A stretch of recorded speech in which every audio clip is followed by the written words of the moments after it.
Perfecto, muchas gracias, Dani.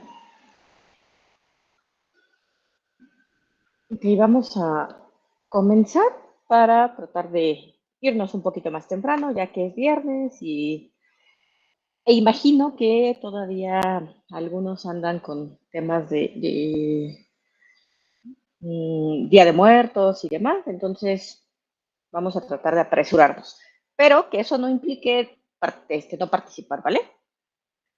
Am, Ayer ya estuvieron platicando sobre esta transición al último periodo de gobierno de nuestro estudio para el módulo 3, que abarcaba de 1958 a 1988. Y creo que en su momento, cuando arrancamos este módulo, o esta segunda mitad del semestre, les comentaba que particularmente el sexenio de Miguel de la Madrid era un cimiento del modelo neoliberal en nuestro país, de cómo se fue implementando. Transitamos, y fue parte de lo que vimos en este módulo, de un modelo económico que fue el desarrollo estabilizador, al modelo económico del desarrollo compartido, a la petrolización de la economía, y ahora a los inicios del neoliberalismo, cómo cambia o cómo tiene que cambiar las estrategias de gobierno para poder afrontar en primera instancia la crisis en la que dejaron a nuestra nación. ¿Y quienes dejaron? Pues el sexenio pasado. Platicamos de cómo concluyó ese periodo y pues los efectos que pudiera tener en el siguiente periodo presidencial, que fue ya el de Miguel de la Madrid. Para tener un poquito de contexto sobre esta década, estos años de 1980, finales de los 80, principios de los 90, cuando tratamos de ubicar un poquito sobre la vida cotidiana que tenía la sociedad, también se estaba transformando. Parte de lo que trajo el neoliberalismo en nuestro país durante todos los años o todos los sexenios de gobierno en los que se implementó fue un cambio importante, tanto cultural como tecnológicamente o en infraestructura. Acotándolo a la década de los 80, en 1985 abrió en México el primer McDonald's. Era la primera cadena de esta magnitud o de este tipo que veíamos en nuestro país. Y eso era representación fiel de la apertura comercial que estábamos teniendo. Y recordarán que por ahí les dejé investigar algunos conceptos sobre neoliberalismo, apertura económica y demás.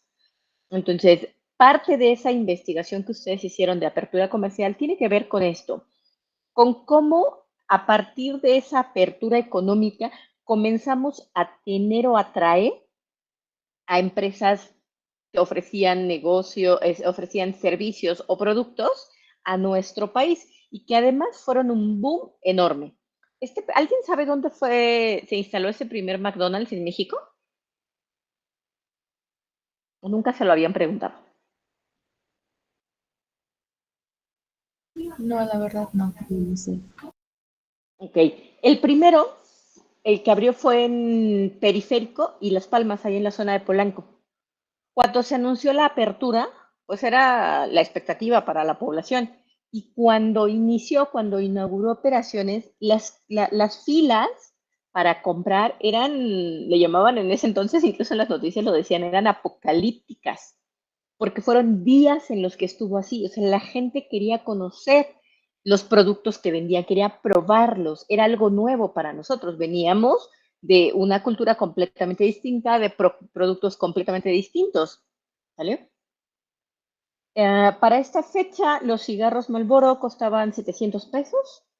Hoy es un poquito complicado visualizar estos precios. Recordemos que estamos en crisis económica cuando llega Miguel de la Madrid a la presidencia. Entonces el precio era de 700. La música de la población promedio, ¿a quiénes creen que escuchaban?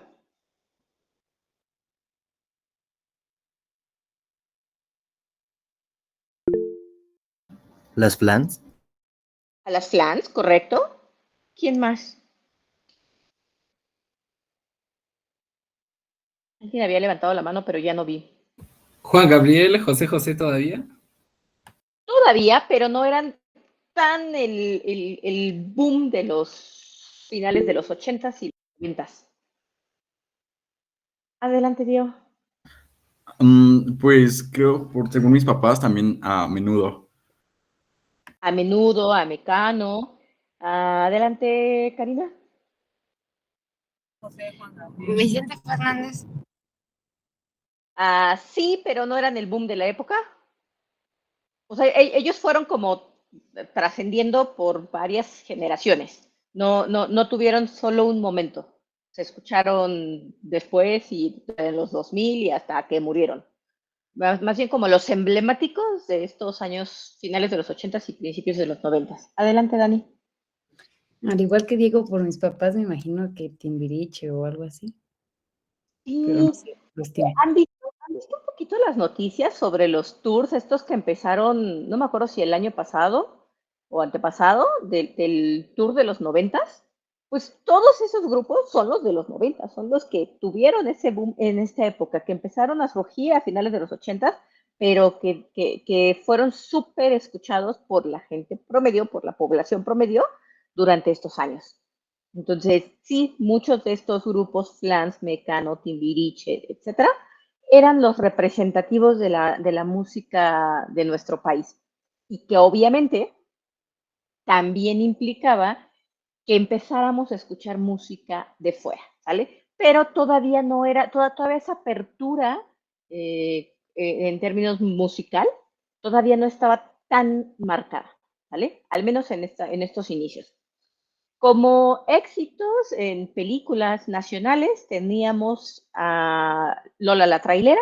Por ahí en el slide les muestro la imagen que era con la que se anunció esta película. No sé si alguno de ustedes en algún momento de su vida la ha visto. Y si no la han visto, véanla por curiosidad, por cultura, porque eso también les va a reflejar mucho de cómo era la población, porque al final se trataba de mostrar eso, cómo vivíamos en sociedad, ¿no? La imagen que tenía la mujer, incluso la vestimenta, si ustedes ven un poquito esa imagen, no era nada de lo que habíamos platicado, por ejemplo, en los 60s, cuando vino todo este movimiento de libertad y de rebelión, para nada se comparaba con la vestimenta que empezó a implementarse a finales de los 80s o principios de los 90s, ¿vale? El canal de las estrellas, que es lo que ustedes hoy conocen como uno de los canales de Televisa, acaparó reflectores con diversos programas. Algunos de ellos muy polémicos, y creo que los han escuchado. Cuna de Lobos, una de las novelas más emblemáticas y que ha trascendido por décadas. Quinceañera, la Carolina de Ambrosio, Topollillo, ahí les puse una imagencita de Topollillo. Creo que ustedes ya no son, digo, hace varias generaciones ya no ubican tanto ni estos programas ni estos personajes, pero fueron muy representativos por décadas. 80s, 90s, 2000 y todavía en algunos casos arribita del 2010, ¿no? También comenzaron los noticieros de Jacobo Zabludowski. Jacobo Zabludowski fue uno de los periodistas más reconocidos en nuestro país y quien anunció muchas de las tragedias nacionales que se vivieron en nuestro país. Y tenía su noticiero llamado 24 horas. Entonces, a partir de acá, dado que estamos en una apertura comercial, también nos está permitiendo que podamos mejorar tecnológicamente. Y por ello es que también para 1982 México adquirió su primer sistema de satélites. Este sistema de satélites es el que conoce como el sistema Morelos o Morelos 1. Se colocó en órbita el 17 de junio de 1982 y para 1984 todavía Miguel de la Madrid inauguró el Centro de Control Espacial Walter Buchanan para, obviamente, controlar al sistema, al satélite, perdón, permitir la transmisión de señales de telefonía y televisión a todo el país. O sea, parte de esto que les comentaba, de cómo comenzó la diversidad en radio y en televisión, pues también estuvo soportado en esta parte de la tecnología, ¿no? Entonces iban un poquito de la mano y eso permitió que pudiéramos dar pasos agigantados en temas tecnológicos en nuestro país. Si comparamos, por ejemplo, esto que hoy estamos viendo para la década de los 80s, con la década de los 30 o 40, pues sí vemos que había una diferencia muy grande, o sea, cuatro décadas más o menos de diferencia hacia atrás. Teníamos un nivel tecnológico todavía en pañales. Entonces, parte de lo que permitió esta globalización y este neoliberalismo, pues tuvo estas ventajas, ¿va? Ahora, yo les comentaba que el gobierno de Miguel de la Madrid, cuando toma posesión, pues recibe un país en crisis, en una llamada situación de emergencia, que lo obligó a implementar un cambio drástico en la política económica. Eso significó que no podíamos regresar al desarrollo estabilizador, no podíamos implementar un fracasado desarrollo compartido, tampoco podíamos basar nuestra economía en el petróleo, dadas las decisiones que había tomado el sexenio anterior con López Portillo. Entonces tenía que suceder un nuevo rumbo. Y para ello implementó dos cosas importantes.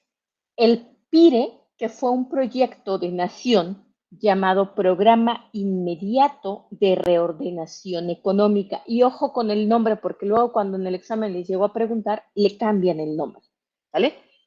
Y me dicen Programa Inmediato de Reordenamiento Económico, y no es lo mismo, ¿va? Este fue incorporado como la primera línea estratégica del Plan Nacional de Desarrollo. Y hace tiempo ya les preguntaba yo, o más bien les comenté, con quién empezó a implementarse en nuestro país el Plan Nacional de Desarrollo, que fue a raíz de la convención para estructurar, digamos, los nuevos estatutos del partido cuando se cambió de PNR a PRM. Y que con Lázaro Cárdenas fue el primer presidente con el que se implementó ya como tal este Plan Nacional de Desarrollo, que implicaba todas aquellas acciones, estrategias que debían implementarse en las diferentes vertientes de nuestro país, políticas económicas, sociales y culturales. Y eso era algo que ya traíamos continuo en cada sexenio. Cada presidente sí o sí tenía que publicar su Plan Nacional de Desarrollo. Entonces, para Miguel de la Madrid fue importante que integrara como esa primera estrategia del plan al PIRE. ¿Y qué significó esto? Uno, para el Plan Nacional de Desarrollo, que trajo él para su periodo del 83 al 88, tenía 4 objetivos en particular que debía sí o sí cumplir para que saliéramos de la crisis, que era conservar y fortalecer las instituciones democráticas. No veníamos o no llegó él con una, ¿cómo decirlo? Con un cuestionamiento electoral. Eso no, ya hasta ahorita hemos platicado de cómo fueron cada uno de los procesos electorales, no hemos hablado de fraude. Sí hubo una diferencia cuando llegó Miguel de la Madrid, que fue resultado también de la ley Lope y de sus reformas, porque permitieron que hubiera más partidos de oposición que contendieran a la elección presidencial. Entonces, no teníamos problemas de democracia, pero sí era importante que fortaleciéramos esas instituciones. Teníamos que vencer la crisis, teníamos que recuperar la capacidad de crecimiento como nación y además iniciar cambios cualitativos en la estructura del país. Y esos cambios cualitativos estaban un tanto ligados a todos estos temas de corrupción que venían arrastrándose en sexenios anteriores y que además fueron un pico muy grande en el periodo de José López Portillo, principalmente con todo el tema del nepotismo, ¿sale? Entonces necesitábamos nuevas estructuras o fortalecer esas estructuras del país. Y cuando ya empieza a desglosar ese Plan Nacional de Desarrollo en su primera estrategia, que fue el PIRE, definió 3 objetivos importantes en temas económicos. Dado que era el programa inmediato de reordenación económica, pues todo el foco iba a estar en su mayoría enfocado en la parte económica. ¿En qué? En reducir la inflación, en proteger el empleo y en recuperar el crecimiento sostenido. Y para ello se tuvieron que implementar medidas de austeridad, que se tradujo particularmente en 6. Cuando ustedes buscan las medidas de austeridad implementadas en el sexenio de Miguel de la Madrid, van a encontrar más, pero las que estuvieron de alguna manera canalizadas o focalizadas al PIRE fueron la reducción del gasto público, las restricciones a los créditos, el incremento a la recaudación de impuestos, eso era subir los impuestos, devaluación de la moneda, tenía que suceder, acabamos de ver cuánto valía una cajetilla de cigarros, por ejemplo, la renegociación de la deuda externa. ¿Para qué? Para que a través de nuevos plazos y nuevos créditos pudiéramos ir solventando esa deuda que ya había crecido en gran medida durante los sexenios anteriores. Y con la crisis, pues se veía que también íbamos a hacer uso de ella y que eso podía incrementarla. Y finalmente, las restricciones a las importaciones. Estas medidas de austeridad permitirían que tras la implementación del PIRE y de sus principales estrategias, pudiéramos salir de la crisis. Ahora, ¿cuáles eran esas estrategias? El PIRE se estructuró particularmente en 6 estrategias. 1, la renovación moral. Y esto les recuerda o tienen que relacionarlo con el lema con el que llega Miguel de la Madrid a la presidencia, que fue precisamente la renovación moral de la sociedad. ¿Vale? Y esta fue la primera estrategia del PIRE. Esa renovación moral de la sociedad, de alguna forma, estuvo sustentada o fundamentada en la promulgación de la ley de responsabilidades para los servidores públicos. ¿Por qué? Porque a través de esta, el comportamiento de todo trabajador del Estado le iba a permitir no salirse digamos, de los estándares y en caso de que sucediera, poder tener ¿cómo se llama? Una sanción, ¿sale? Eso era algo nuevo en nuestro país porque nunca se había sancionado a un servidor público. Ya habíamos platicado con anterioridad el tema de cómo a través de la corrupción y del nepotismo, pues habían salido libres y había sido uno de los pilares del sistema político mexicano, el no asumir las responsabilidades de actos que dañaran a nuestro país. Entonces, esta renovación moral, que era la estrategia primordial del PIRE, se enfocó en esa ley federal de responsabilidades de los servidores públicos, para tratar de encasillar un poco lo que sí tenían permitido hacer y lo que no tenían permitido hacer, pero también lo que iba a implicar la sanción por algo que hicieran que perjudicara a la nación. ¿Va? La siguiente estrategia estuvo relacionada con la planeación sistemática y explícita de la acción gubernamental. ¿Qué significaba esto? Con la planeación de lo que se tenía que hacer en cada periodo de gobierno. Y esto pues estaba completamente ligado al Plan Nacional de Desarrollo, a la estructura que este debía tener y a lo que se tenía que estar evaluando de cumplimiento del Plan Nacional de Desarrollo en cada informe de gobierno. La tercera estrategia fue la Rectoría Económica del Estado y la sanción jurídica, que esto estuvo fundamentado en reformas constitucionales que ya veremos más adelante. La siguiente estrategia fue el fortalecimiento del federalismo, la democratización y la descentralización. Esta implementación del PIRE tuvo resultados en el primer semestre que fue 85 más o menos, casi mitad de sexenio. Tuvo resultados positivos. La realidad es que pintaba para un plan que a largo plazo pudiera ayudar a salir de la crisis. Sin embargo, por diversas cuestiones que ahorita vamos a ver, en el segundo semestre comenzó una nueva crisis de la que ya no pudo sacarnos Miguel de la Madrid. Y eso pues, vino a complicar un poquito más la situación. Y hablamos de 1985. Y 1985 también es un año que traemos en la memoria los mexicanos, ¿va? Ahorita platicaremos un poquito sobre eso. ¿Dudas hasta aquí, chicos? Todo bien. No, ninguna. Todo bien. Todo bien. Va, perfecto. Ok, y entonces pasamos a la segunda acción que tuvo como respuesta a esta crisis en la que tomó al país, que fue la firma del Pacto de Solidaridad Económica que se dio en el 87.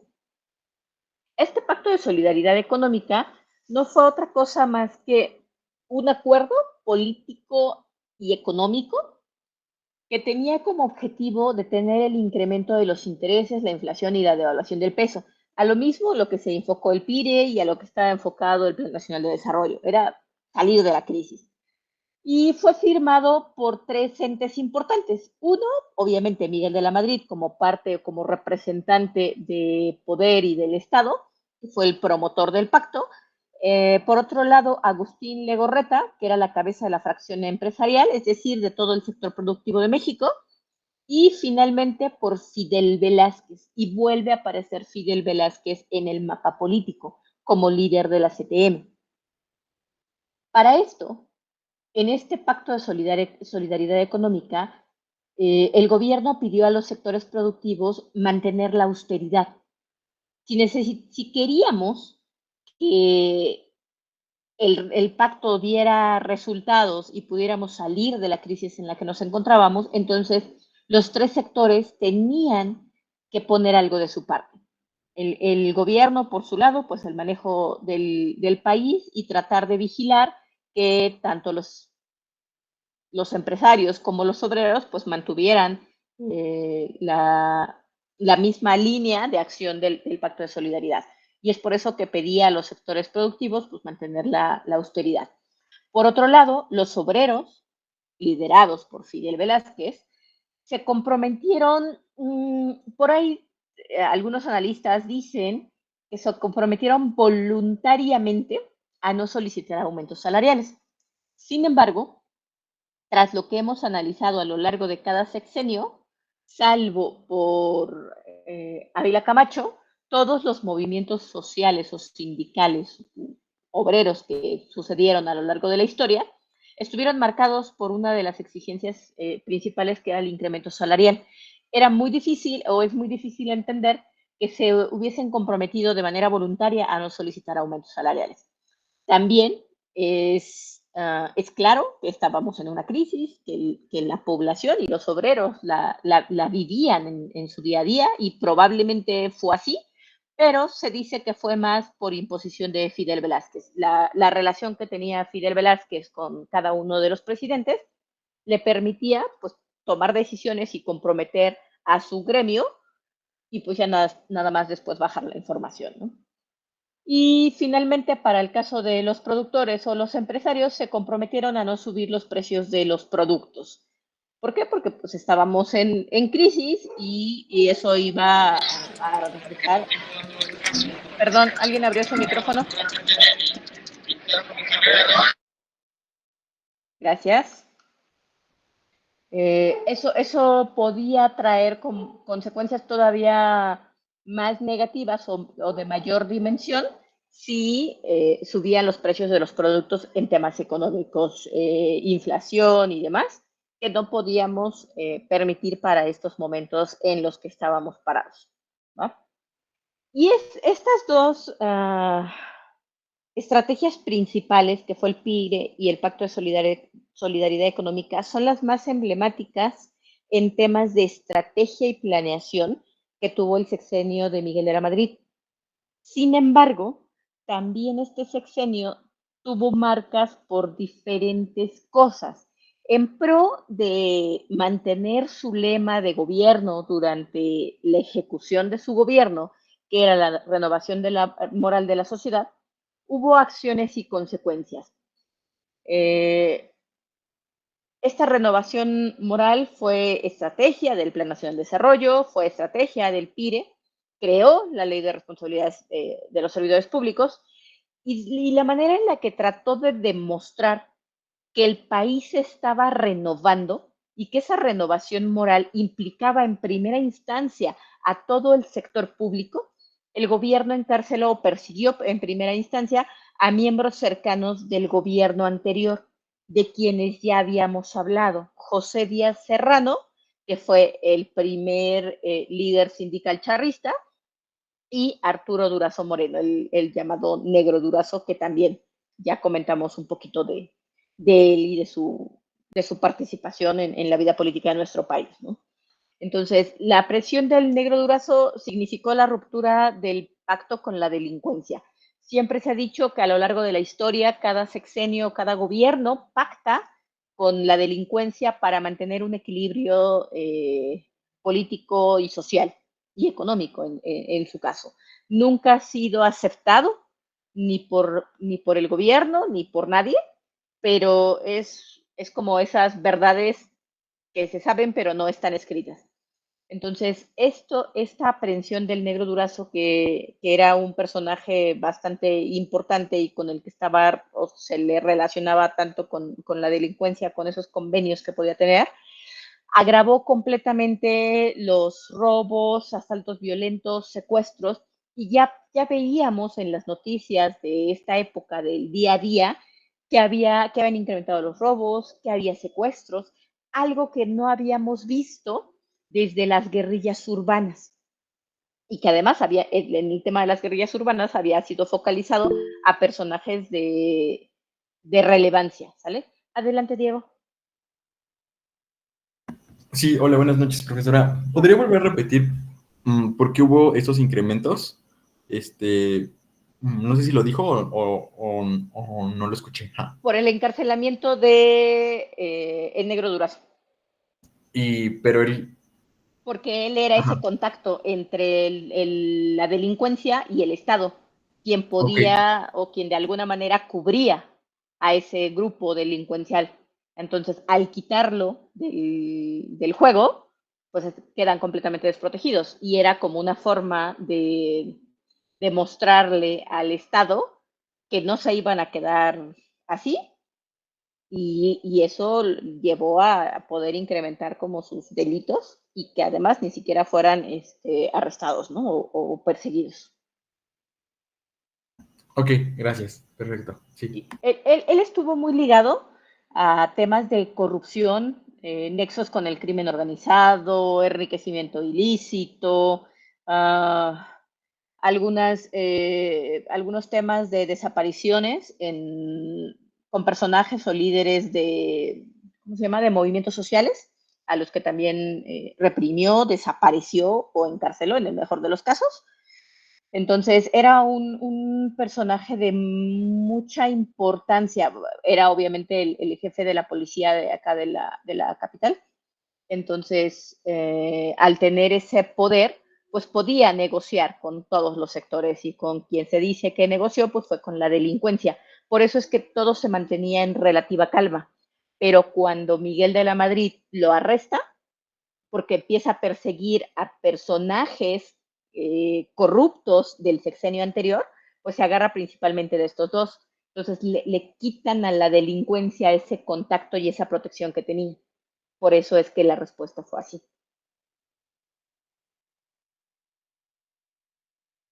¿Sí? ¿Me explico? Sí, muchas gracias. Sí. Va. Entonces, para esto fue la manera en la que Miguel de la Madrid trató de plantear que el gobierno se estaba renovando, que tenía o era un personaje que se distanciaba de su antecesor, que no era igual, que no iba a haber nepotismo, que la corrupción, si bien no iba a desaparecer, pero iba a disminuir. Los resultados no fueron los que prometió. O sea, sí, estas acciones de encarcelar a Jorge Díaz Serrano y a Arturo Durazo tuvieron consecuencias positivas, pero lo que siguió en la lista, digamos, de acciones del periodo de Miguel de la Madrid opacó completamente esto, ¿no? Parte de las consecuencias es que Miguel de la Madrid nunca responsabilizó a alguien por la corrupción de sexenios anteriores. Si bien aprendió o encarceló a estos personajes, no hubo una responsabilidad directa sobre la corrupción que había acontecido en el sexenio pasado. No se persiguió al presidente anterior y como no lo perseguía ningún presidente, era una ley no escrita de no perseguir al anterior, pertenecían al mismo partido. Creo que se escuchó un poquito el discurso hasta, ¿quién fue? López Obrador, yo creo, de perseguir a presidentes anteriores, a Vicente Fox, a Calderón, a Enrique Peña Nieto. Pero al menos durante todas estas décadas en las que el PRI estuvo en el gobierno, era esa ley no escrita de no perseguirlos. Pertenecían al mismo partido, venían de la misma formación política. Entonces, el discurso podía ser bastante, ¿cómo decirlo? Focalizado en esa renovación moral, pero la realidad es que al no responsabilizar a nadie por la corrupción del periodo pasado, ni por la corrupción que estaba sucediendo en nuestro sexenio, pues seguíamos la misma dinámica del gobierno priista, ¿no? Adicional a esto, también se permitió o pudo renegociar la deuda externa, logrando plazos más largos y pagos más pequeños, que era algo de lo que les comentaba hace un momento, que buscó dentro de sus líneas estratégicas del PIRE, ¿no? Esa renegociación de la deuda la pudo conseguir, pero eso no fue suficiente para que las piezas se acomodaran durante el sexenio y pudiéramos tener mejores resultados, ¿no? ¿Hasta aquí alguna duda?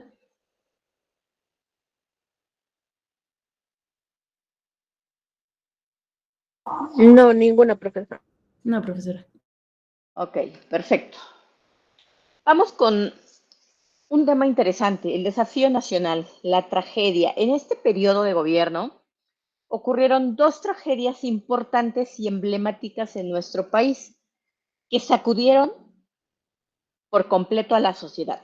Una fue la explosión de San Juanico-Huatepec, San Juanico, como la mayoría lo conoce, el 20 de noviembre de 1984. Explotó una planta de almacenamiento de Pemex en Tlalnepantla. El resultado fueron más de 500 muertos y cerca de 2,000 heridos. Si bien el gobierno comenzó el apoyo, desplegó el apoyo y la atención, algo interesante que resaltó de esta tragedia es que no hubo responsables.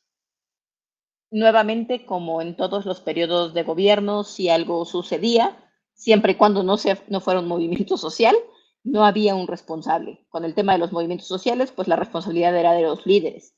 Pero acá no. En estas tragedias nunca hubo un responsable, no se persiguió a nadie, no se responsabilizó ni siquiera a la compañía.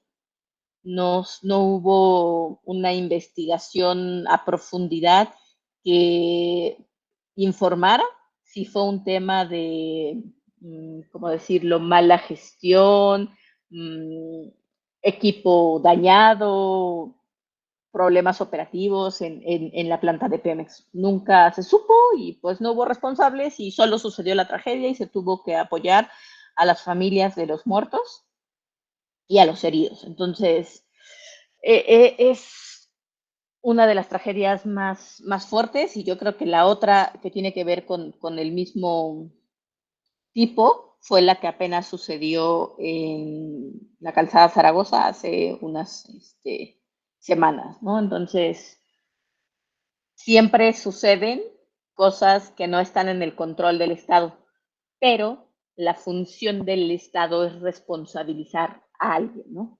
Y no por responsabilizar nada más, sino por encontrar a quién fue el culpable o responsable de que una tragedia de esta magnitud sucediera. Y pues nuevamente no se dio. La segunda, y que todos recuerdan, es el terremoto del 85. El terremoto del 85 ocurrió el 19 de septiembre. Las cifras, no hay unas cifras oficiales. El Estado dice que van de 7,000 a 10,000 muertos, pero estudios de otras organizaciones indican que se calcularon alrededor de 40,000 muertos. Y este acontecimiento fue un acontecimiento que no podemos clasificar ni en lo político, económico, social y cultural, porque fue algo natural, o sea, la naturaleza provocó esto, punto. Cuando sucede el terremoto, inicialmente Miguel de la Madrid señaló o dio a conocer al mundo que el país no requería ayuda del extranjero. Esto era su manera de mantener la apariencia de un México autosuficiente, de un México que estaba entrando al neoliberalismo, de un México con apertura comercial y que no estaba en crisis, porque además no pretendía que el mundo se enterara que estábamos en crisis, porque eso iba a implicar la salida de capitales, ¿no? O la no inversión. Entonces, el tomar esta decisión no hizo que no permitiera que el ejército, que se supone tiene sus planes, los llamados plan DN3 o DN3 y no sé qué más, nomenclatura, de ayuda a labores de rescate, no permitió que eso sucediera. Esto hizo o provocó la reacción de la población para organizarse en labores de rescate. Y les digo que es un antes y un después en la sociedad. Uno, porque no hayamos tenido un evento de esta magnitud. El sismo anterior que les conté cuando se cayó el Ángel de la Independencia, no generó desastres de este tipo, ¿no? Entonces, para este momento, sí.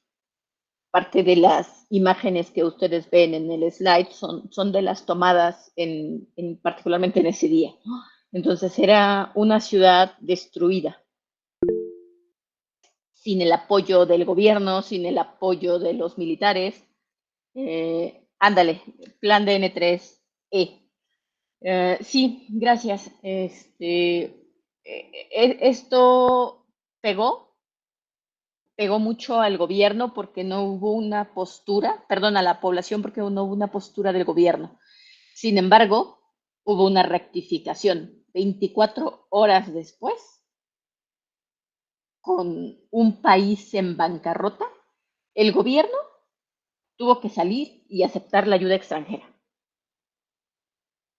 Esto reflejaba, una mala decisión del Estado, un presidente que no tenía ni la más mínima idea de lo que había ocurrido, y no porque no lo viera, sino porque a una costa de eso pretendía mantener esa imagen ni siquiera real de lo que sucedía económicamente en nuestra nación. Estábamos en crisis extrema, o sea, no podíamos darnos el lujo de decir, ay, nosotros vamos a poder solos con esto. Entonces, por eso tuvo que salir a rectificar. Y comenzó a mostrar su colaboración a través del ejército. Ya no fue recibida o aceptada por la población, pues como hubiese sido desde el inicio, pero bueno, intentó rectificar esas malas decisiones que había tomado 24 horas antes tras el mismo terremoto, ¿no? Esto tuvo consecuencias sociales y políticas importantes. Hubo un despertar de la sociedad que evidenció la corrupción. La población civil demostró que era capaz de organizarse, y una de los grupos de rescate emblemáticos que surgieron tras esto fueron los llamados topos, que creo que está la imagen a la izquierda, la parte superior. Permitió que la población o que se creara un grupo de apoyo social para rescate en este tipo de emergencias y que no dependiera del Estado, ¿no? Que se administraran completamente independientes. Por un lado fue esa parte social de apoyo, de ayuda, pero también evidenció las cosas más difíciles que hubiésemos, digamos, podido imaginar, como fueron la incapacidad del gobierno para tomar medidas rápidas y eficaces ante una catástrofe como la que habíamos vivido, y que adicional se han dado, o sea, hablamos del terremoto del 85, pero han sucedido a lo largo de la historia los, ¿cómo se llaman? Se me fue el nombre. Los huracanes, por ejemplo. Entonces, estamos en una zona, en un territorio en el que la propia naturaleza, pues, puede provocar desastres, pero el gobierno no está preparado para tomar medidas ni rápidas, ni eficientes, ni para implementar protocolos de seguridad. Y se vio precisamente esa falta de protocolos de seguridad en una zona sísmica como lo es nuestro país, y no solo el Distrito Federal, sino toda la parte sur. Y tercera y súper importante, la corrupción infiltrada en los contratos de construcción del Distrito Federal. Varios de los edificios que se cayeron, se dice que era tanta la corrupción que no se auditaba que las construcciones fueran seguras. Entonces, eso provocó que pues fuera todavía más catastrófico la caída de edificios o de construcciones durante el terremoto. Sin embargo, la justificación política del gobierno es que atribuyó al terremoto del 85 todos los desvíos, el apoyo electoral a favor del PRI, la corrupción. O sea, fue su sustento de que todo lo que se tenía, todo lo que llegó de apoyo extranjero para el terremoto, se destinó a la gente que sufrió y a la infraestructura y a tratar de recuperar. Sin embargo, no fue así. La realidad es que esos recursos se desviaron para el apoyo electoral de las siguientes elecciones y para acrecentar más la corrupción. Y es por eso que hace un momento les comentaba que parte de los resultados, creo que se los puse, ¿dónde está? Acá. Cuando les platicaba de las estrategias del PIRE, les decía que los resultados en el primer semestre del 85 fueron positivos. O sea, íbamos más o menos tentando el terreno, pero no íbamos mal. Sin embargo, ya después del segundo semestre comenzó nuevamente la crisis. Un país destruido financiera y económicamente, pero también en infraestructura, con una sociedad que no toleraba la falta de conciencia del presidente y del Estado como figura de poder y su reacción ante este acontecimiento natural. Y eso provocó completamente que entráramos de nueva manera a una crisis. Pero el argumento del presidente, en este caso, fue que todos esos recursos se destinaron al terremoto o a los resultados o efectos del terremoto, ¿no? Cuando la realidad es que no fue así. Todavía a la fecha hay varios grupos que no fueron subsanados o reubicados, remunerados de ninguna manera, que vivieron este terremoto del 85. Entonces fue el pretexto, nada más, y que llevó a la segunda parte del sexenio a otra crisis. Entonces, cuando ustedes vean información de que la segunda mitad del periodo de Miguel de la Madrid volvió a caer la economía por que todos los recursos se fueron destinando al terremoto, no fue la realidad, porque no dedicó ni mandó esos recursos a donde debía. Se dice que todo el apoyo extranjero que llegó económico estuvo destinado a la siguiente campaña electoral. Y es por eso que las elecciones del 85 y un poquito antes del proceso electoral hay un quiebre, una fractura en el PRI que ya analizaremos la siguiente semana, ¿vale? Pero todo está amarrado a que se mantuvo un nivel de corrupción altísimo, aún sin tener consideración de la situación social que vivía nuestro país tras el terremoto, ¿no? ¿Dudas hasta aquí, chicos? Adelante, Dani. Profesor, no me quedó claro lo de los militares. Entendí que no aceptó la ayuda de extranjeros para mostrar que tenía capacidad de respuesta el Estado, pero ¿por qué es que negó el apoyo de los militares y si después de las 24 horas sí la aceptó? Él no podía aceptar, más bien, él era el que tenía que destinar a los militares a las actividades de apoyo. Entonces, no aceptó la ayuda extranjera.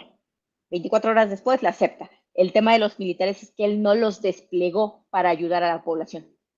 24 horas después, entonces sí, ya empezó a desplegar porque dicen que vio la magnitud del desastre y que no iba a ser posible solventarlo con la misma sociedad. Tras la respuesta de la propia sociedad de organizarse, entonces sí empezó a desplegar a los militares. Y en primera instancia, ¿por qué no lo hizo? Porque creyó que no era algo Tan grande. catastrófico. Oh, ok. Gracias. Sí, por nada. Adelante, Diego. Sí, profesora, ¿por qué o en qué momento pasamos de tener como presidentes militares y luego este boom económico en México y ahora pues tener como tantos casos de corrupción, ¿no? O sea, no sé si, bueno, con Díaz Ordaz y sus antecesores cuando estaba el boom económico, pues había corrupción, pero ahora ¿por qué la corrupción se volvió como un monstruo, ¿no? O sea, algo ya medio inconmensurable, ¿no? O sea, que... Ya era la sangre del sexenio, la corrupción. Ajá, o sea, ¿qué chip les hizo como cambiar? O sea, ¿de qué manera? Porque algo que también hemos visto en las clases es que como que todos los presidentes están ligados entre ellos porque el antecesor lo escogió, ¿no? O sea, y de alguna manera como que las decisiones de uno también lleva al otro, ¿no? O sea, eran sus amigos, ¿no? O ya los tenía como muy planteados, ¿no? ¿En qué momento como que cambió el chip pues, de acabarse los recursos, ¿no? Sí, entiendo tu pregunta y es una pregunta muy complicada y se las voy a regresar un poquito porque era parte de lo que íbamos a ver hasta el cambio de transición a la transición del 2000. Hay un común denominador en los presidentes y creo que se los puse en la presentación. Déjenme ver si lo dicen.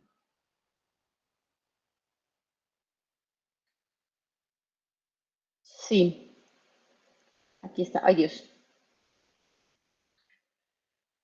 ¿Qué formación tuvo Miguel de la Madrid? Licenciado en Derecho.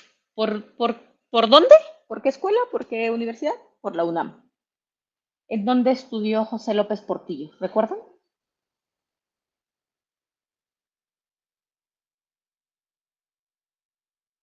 ¿O no recuerdan?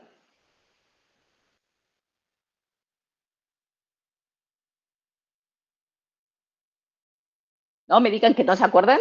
Según yo también en la UNAM, o sea, sí, creo que sí. Todos los presidentes que están ligados a la corrupción en nuestro país son egresados de la UNAM.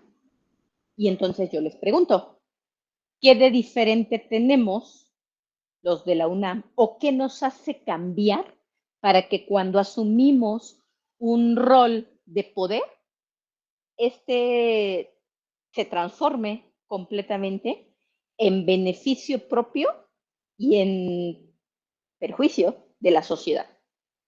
Porque sí, en efecto, hablamos de un Lázaro Cárdenas, hablamos de un Ávila Camacho, y no eran egresados de la UNAM, eran militares, después empezamos con los gobiernos civiles y venían de diferentes formaciones, pero particularmente 70s, 80s, 90s, son egresados de la universidad y son conocidos. José López Portillo Sí, todos fueron creo que se los comentaba en alguna clase, por dedazo, elegidos por dedazo, porque eran compañeros de universidad, porque fueron alumnos de alguien en la universidad.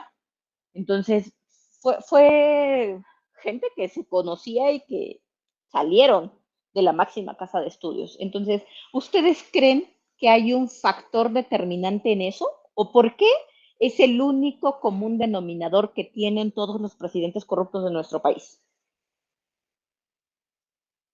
Pues no sé, porque, bueno, yo también podría ver que este hombre también estudió en Harvard, ¿no?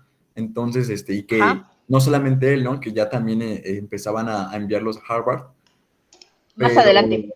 ajá, más adelante, ¿no? O a las universidades de la Ivy League en Estados Unidos, Uh-huh. pero no sé, también creo que tienen un común denominador donde pues no son personas que nacieron ricas o en la opulencia, ¿no? O sea, no, creo que Miguel de la él perdió a su papá como muy a temprana edad, ¿no? Y el anterior también, o era huérfano. Entonces, no sé si también va por ahí de que al entrar al poder, pues vieron como esa forma fácil de enriquecerse, porque pues ninguno de ellos, o bueno, o no la mayoría, o según yo, creo que ninguno de ellos es que haya nacido siendo como en la opulencia o algo por el estilo. Correcto. Y de hecho es una de las características de la población que estudiamos en la universidad, que no venimos de una clase social alta en su mayoría. Entonces, esa característica en conjunto ya la tenemos como parte de la población universitaria. Y sí, Miguel de la Madrid estudió en Harvard, pero fue el primero. Con él, por eso les decía, con él inicia el neoliberalismo y una nueva élite política de la que ya hablaremos la siguiente clase. Pero anteriores a él, no habían salido. Todos fueron egresados de la UNAM. Y no tiene que ver con ¿cómo decirlo? Ah, el que fueran abogados, fueran médicos, fueran lo que fueran, la formación que tuvieran. Me enfoco netamente son egresados de la UNAM. Imagínense ustedes que el día de mañana lleguen a ser presidente o presidenta de México. Tenemos a la actual presidenta, mujer egresada de la Facultad de Ciencias.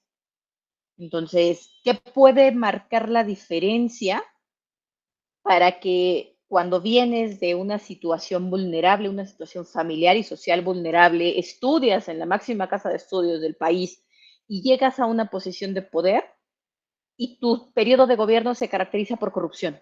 Entonces, hay algo más. ¿Qué es lo que no estamos viendo? ¿Qué es lo que ustedes creen que está influyendo o influyó en estos años? Todavía nos falta ver a otros presidentes, pero al menos con estos creo que ya tenemos una muestra importante de que su común denominador es ese, vienen de la UNAM. Entonces, ¿qué hizo que fueran los periodos de gobierno más corruptos de nuestro país? Y el de mayor corrupción fue el de José López Portillo. Y también fue egresado de la UNAM. Entonces, ¿qué más piensan? ¿Qué más se les ocurre? ¿Qué más? Adelante, Víctor. Eran miembros de Stunam. No, pues no sé, yo pienso que, o sea, eso de que sean de la UNAM, pues tal vez no es así como de que la UNAM te hace corrupta, sino como, pues vaya, el poder, convierte a la gente, a veces en su mejor y pues a veces en su peor forma. Y yo siento que tal vez la unión o lo común que sean de la UNAM es que pues en la UNAM pues vaya, conoces mucha gente, tienes muchos contactos al final de tu carrera y pues, no sé, alguien jaló para ser presidente y corrupto y pues ya dijo, a ver, vénganse todos. Ok, puede ser. El tema del poder te cambia. Eso es como, no sé qué tan cierto, porque tenemos, por ejemplo, a Lázaro Cárdenas, llegó al poder, o tenemos a una Vida Camacho, llegó al poder y no tenemos índices de corrupción en sus periodos de gobierno.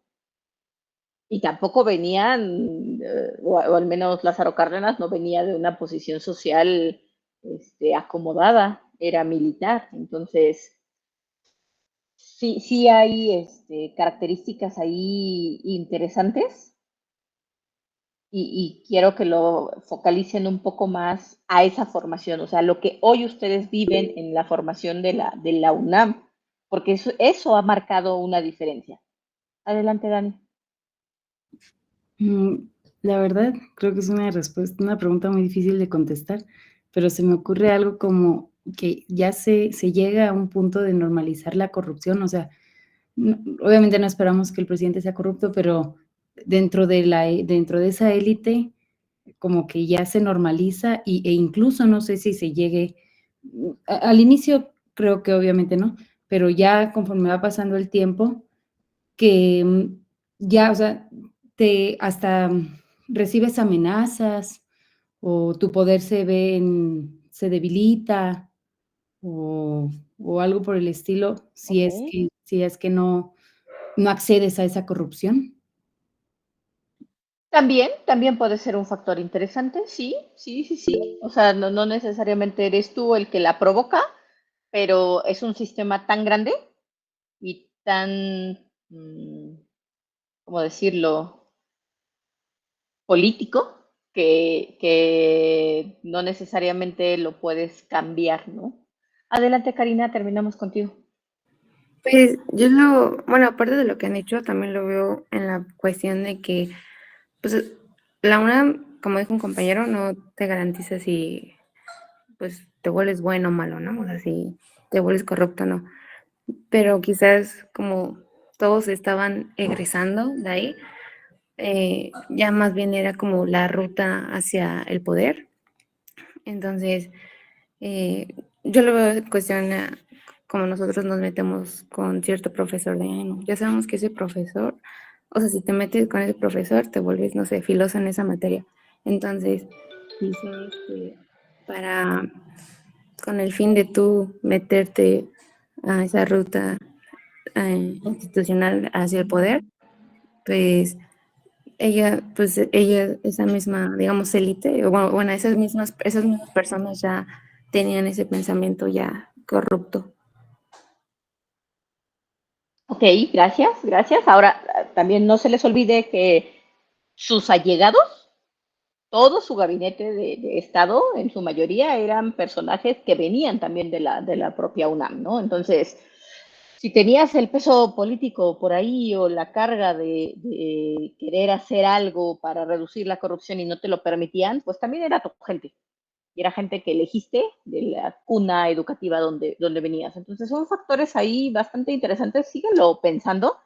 Lo vamos a retomar en otro momento, ya con más elementos. Y solo para finalizar, acuérdense lo que les decía hace un par de clases. Cuando hablamos sobre los movimientos sociales, la cultura que hoy tiene las sociedades de la juventud, si era similar a la subterránea o a la de los 60s y 70s. Y les decía, cuando tú eres estudiante, todavía ustedes pueden levantarse, pueden quejarse, pueden hacer movimientos. Cuando empiezan su vida laboral, empiezan a formar parte del sistema. Y a veces el formar parte del sistema es mucho más difícil visualizar o comenzar movimientos sociales. Y probablemente es una de las cosas que también suceden a nivel político. Quieres cambiar la estructura, el sistema político, el sistema corrupto, pero cuando ya estás dentro, como formas parte de, y es todo un monstruo, no es tan fácil. Y caes en esa tendencia de seguir la misma dinámica que el propio sistema, ¿no? Entonces, piénsenlo, analícenlo y ya lo retomaremos en otra clase. Queríamos irnos temprano y ya nos extendimos. El lunes sí los dejo salir temprano. Descansen, chicos, bonita noche, pasen bonito fin de semana y no se les olvide la tarea. Al rato la subo a Moodle para registrar, ¿vale? Adelante, Alejandro. Que si me podía quedar con usted hablando ya al último, maestra, en la clase. Sí, adelante. Sí. Hasta luego. Para el resto,